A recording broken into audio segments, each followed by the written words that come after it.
Tasty food पॉइंटमध्ये तुम्हा सर्वांचं मनापासून स्वागत। आज आपण पाहणार आहोत क्रिस्पी आलू पकोडा, म्हणजे सगळ्यांचे फेवरेट असे कुरकुरीत बटाट्याचे भजी। तर हे कुरकुरीत किंवा क्रिस्पी करण्यासाठी काही मी ट्रिक सांगितलेली आहे, तर कसे होतात त्याचा आवाज तुम्ही ऐकू शकता।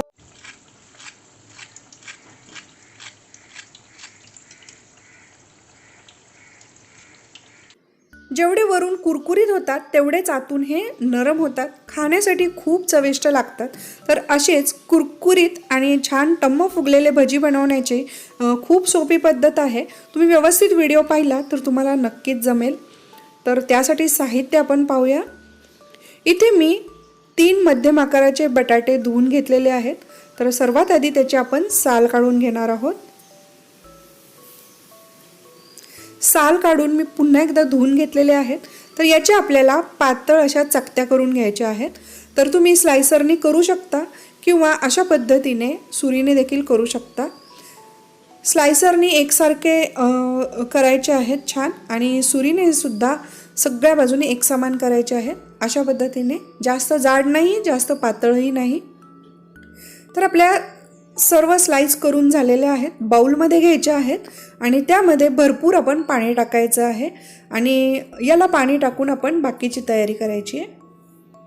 तर तोपर्यंत एका बाउलमध्ये आपण 1 कप बेसन घेणार आहोत।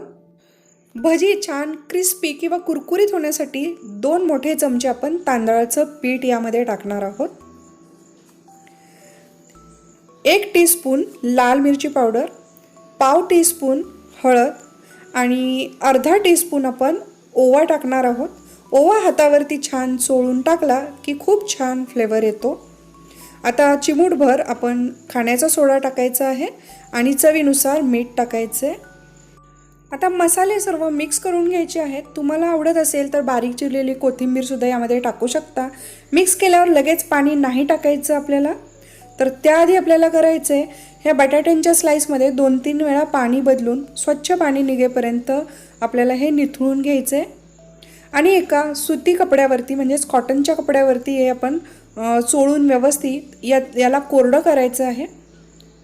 यामधला सर्व पाण्याचा अंश आपल्याला निघेपर्यंत कोरडं करायचं आहे अशा पद्धतीने, त्यामुळे कुरकुरीत होतात भजी।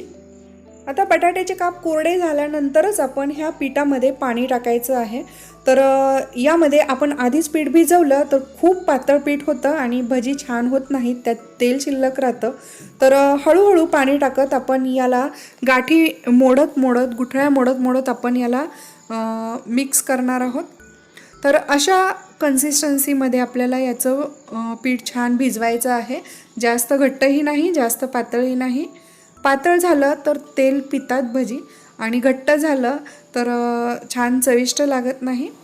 तर पीठ तयार आहे, एका बाजूला तेलही छान आपलं तापलेलं आहे। आता यामध्ये आपण एक बटाट्याचं स्लाइस अशा पद्धतीने संपूर्ण बॅटरचं कवर याला आलं पाहिजे, छान डिप करायचं आहे आणि मग आपण या तेलामध्ये फ्राय करण्यासाठी टाकणार आहोत।